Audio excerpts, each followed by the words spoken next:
Welcome back to the another video of late night classes. पर late night classes आज late नहीं हो रही, आज मॉर्निंग के 5:38 AM हो रही है, या फिर आप बोल सकते हैं रात के, जैसा भी हो। और आज योगा डे भी है और मैं बाहर नहीं जा पाया हूँ, इस कारण मैं वीडियोस बना रहा हूँ। कुछ मैंने एक दो वीडियो और भी बनाया अभी और ये अभी मैंने शायद दूसरा वीडियो बना रहा हूँ मैं। एक तो काम का नहीं था, उसको मैंने डिलीट कर दिया। तो अब देखते हैं आज का जो मोस्ट इंटरेस्टिंग जो पूरे बुक का चैप्टर है, क्या है, human I and the colourful world. इससे ज़्यादा इंटरेस्टिंग चैप्टर कुछ नहीं होगा। वैसे ही एकदम ही मैं शॉर्ट में इस चैप्टर को कंप्लीट करने वाला हूँ आज ही, इस वीडियो को 2 पार्ट में डिवाइड करके। तो क्या है यहाँ पे, human I and its structure. तो यहाँ पे ह्यूमन आई और उसके स्ट्रक्चर के बारे में पहले हम पढ़ लेते हैं। तो सबसे पहले क्या लिखा है, human eye is the organ of vision of human body that enable us to see. तो ये बॉडी को, जिस ह्यूमन आई क्या है जिससे अपन आई क्या है जिससे अपन देख सकते हैं। Human eye are the located in specialize socket curved in a human skull. तो ह्यूमन स्कल में एक स्पेशल प्लेस है उसके लिए, जहाँ पे स्पेशलाइज सॉकेट है, वहाँ पे ये ह्यूमन आई लोकेट है। आपने देखी होगी, ऐसा नहीं जो नहीं देखा हो। उसके बाद है each human eye size are approx कितनी 2.5 सेंटीमीटर डायमीटर रहती है उसकी लगभग। The main part of the human eyes are, next slide में है वो जो सबसे पहले क्या लिखा हुआ है, the external structure of an eye. तो क्या लिखा हुआ है, the part of the eye that are visible externally comprise the external structure of the eyes. यानी जो अपन देख सकते हैं अपनी आंखों से, यानी कि अपन को दिखता है कि ये स्ट्रक्चर है, वो क्या है, अपना एक्सटर्नल स्ट्रक्चर है। बाकी जो है अंदर में जो अपन नहीं देख सकते उसके बारे में भी पढ़ेंगे, जो नहीं देख सकते पढ़ना पड़ता है, ऐसा कुछ नहीं है। तो सबसे पहले बात हो रही है स्केलेरा की। तो क्या बोल रहे थे, white outer region of our eyes which protect the internal part of our eyes known as sclera. यानी अपने अपने वाइट में देखे होगे जो आंखों की क्या बोलते हैं, जिसको पुतली बोलते हैं, उसके बाजू में जो वाइट वाला एरिया रहता है उसको क्या बोलते हैं, स्केलेरा बोलते हैं। It is made up of fibrous tissue, it's continuous with the cornea. ठीक है, कॉर्निया के ये सामने में रहता है और ये वाइट रहता है पूरा, जो अपन देख सकते हैं इसको। उसके बाद है अगला कॉर्निया। कॉर्निया क्या है, it is a transparent layer of skin. क्या है कॉर्निया, एक ये वाला कॉर्निया, ये यहाँ पे रहता है, ये कॉर्निया वाला।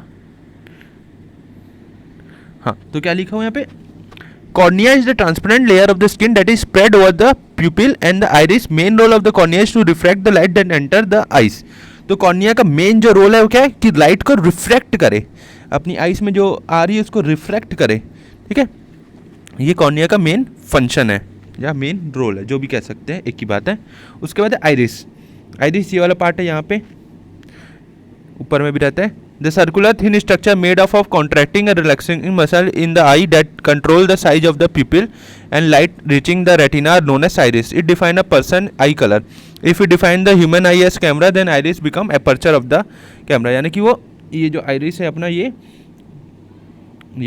क्या एक मसल है जो लाइट कितनी एंटर करे, ये सब वो डिसाइड करता है।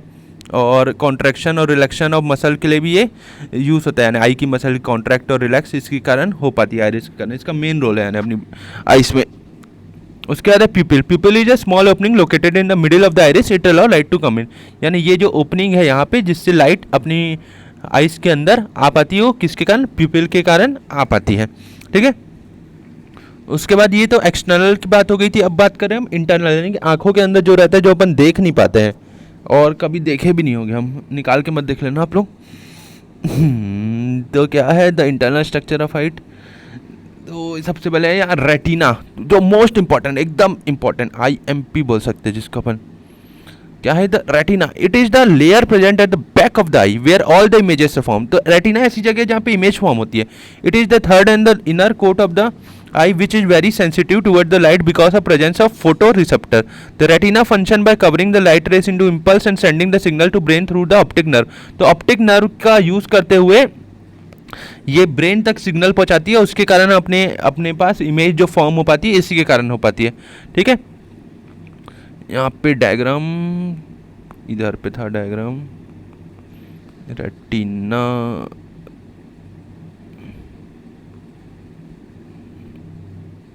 किसी डायग्राम में नहीं है क्या, हाँ ये वाले में। तो ये रेटिना यहाँ पे, और ये रहा ऑप्टिक नर्व, यहाँ से वो ब्रेन तक पहुँचाता है पूरा। ठीक है, और और उसके बाद ऑप्टिक नर्व जो मैंने अभी दिखाया, it is located at the end of the ice, ice के आखिरी में सबसे रहता है, बिहाइंड द रेटिना, रेटिना के भी पीछे रहते हैं। Optic nerve is mainly responsible for carrying all the nerve impulse from the photo receptor to the human brain. तो यही क्या करता है, photo receptor to the human brain तक पहुंचाता है विदाउट विजन। इसके बिना ऑप्टिक नर्व और रेटिना, रेटिना में अगर इमेज नहीं पहुंच पाती है तो अपन को ब्लर दिखाई देता है, जो कॉनकेव या कॉन्वेक्स लेंस जिसके कारण पहनना पड़ता है अपन को। और द विदाउट और ऑप्टिक नर्व या ब्रेन तक पहुंचाता है और सिग्नल इसके कारण अपन देख पाते हैं। उसके बाद है यहाँ पे एक्वस ह्यूमर। तो ये एक्वस ह्यूमर क्या है, it is a watery fluid that is present in the area between the lens and the cornea. जो लेंस और कॉर्निया के बीच में जो एरिया रहता है वहाँ पे एक वाटर टाइप का फ्लूइड रहता है, उसको क्या बोलते हैं अपन, aqueous humour. It is responsible for nourishment of both the lens and cornea.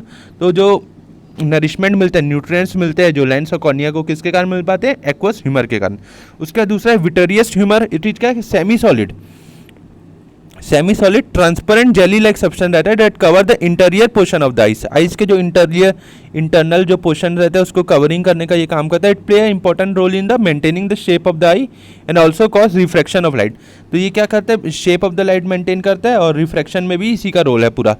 Before it reaches the retina, retina से पहुंचने से पहले जो भी काम है यही विटेरियस ह्यूमर रिफ्रैक्शन में करता है। तो अपन के पास ये शॉर्ट में ये मैं चैप्टर करने वाला हूँ वैसे तो अभी अपन यहाँ पे पावर ऑफ एकोमोडेशन पढ़ने वाले हैं। पावर ऑफ एकोमोडेशन, अरे यहाँ पे शिनचैन का फोटो है, शायद ये आपकी पहचान का होगा शायद ये भी।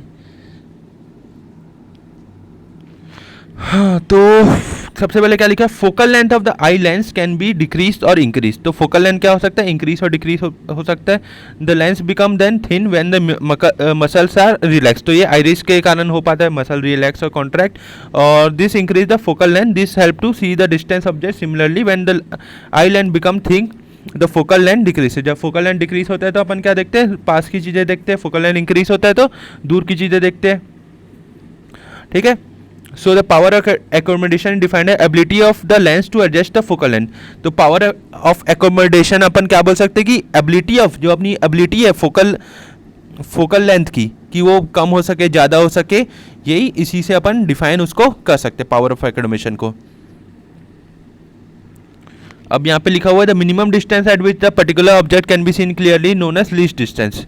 तो मिनिमम डिस्टेंस जो अगर जितनी पास से अपन चीज़ों को देख सकते हैं वो क्या होता है, minimum distance. This is also called the near point of the eye. उसको क्या बोल सकते हैं अपन, आइस की जो नियर पॉइंट रहती है। फॉर यंग इंडिविजुअल, जो यंग रहते हैं उन लोग के लिए कितना है वो 25 सेंटीमीटर है। और the farthest point to which an object can be seen is known as far point. और जो दूर की चीज़ें, जो मेनली कितनी दूर की चीज़ें अपन देख सकते हैं वो क्या होगी, अपनी आइस की वो फार पॉइंट ऑफ द आई है। दिस इज अबाउट 25 सेंटीमीटर से चालू होते हुए इन्फिनिटी तक जाता है ये, ठीक है। पास की नज़र 25 सेंटीमीटर तक, दूर की 25 से इन्फिनिटी तक पूरी। उसके बाद in old age people the lens become milky and cloudy, this is known as cataract. तो लोग को जो कैटरैक्ट क्या बोल सकते हैं हिंदी में, मोतिया बिंदु टाइप के जो हो जाते हैं। This can lead to the complete or partial loss of vision. उसके कारण क्या हो जाता है, वो लोग की दिखाई देना उनको कुछ तरीके से बंद हो जाता है, या पूरा ही नहीं दिखाई देता है, या कुछ कुछ चीज़ें दिखाई देती है।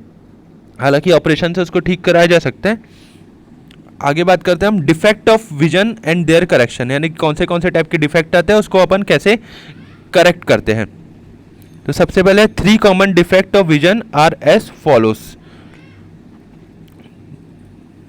3 common type of vision as follows.